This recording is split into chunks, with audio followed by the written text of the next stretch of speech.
रोज दिवा लावता पण पूजेचे फळ मिळत नाहीये का? तर हा सोपा उपाय नक्की करून पहा. अनेक जण दररोज मनापासून देवासमोर दिवा लावतात, पूजा करतात, पण तरीही पैसा अडतो, नशीब साथ देत नाही, मनाला शांती मिळत नाही असे वाटते. अशा वेळी दिवा लावताना आठवड्याच्या प्रत्येक दिवशी एक विशिष्ट वस्तू दिव्यात घातली तर त्या दिव्याची शक्ती अनेक पटींनी वाढते असे शास्त्रात सांगितले आहे. आठवड्यानुसार दिवा लावण्याची विशेष पद्धत. सोमवार, दिव्यात तांदूळ टाका. मनःशांती, घरात स्थैर्य येते. मंगळवार, दिव्यात लवंग टाका. अडथळे दूर होतात, आत्मविश्वास वाढतो. बुधवार, दिव्यात हळद टाका. बुद्धी, कामात यश आणि प्रगती मिळते. गुरुवार, हळद आणि तांदूळ घाला.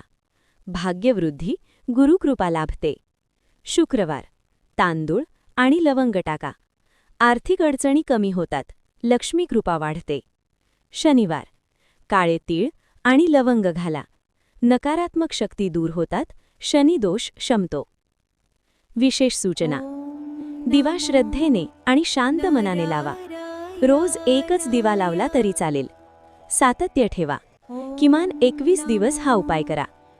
हा उपाय केल्यावर ज्यांना दिवा लावूनही फळ मिळत नव्हते त्यांनाही हळूहळू सकारात्मक बदल जाणवू लागतील. श्रद्धा आणि नियम म्हणजे निश्चित फलप्राप्ती.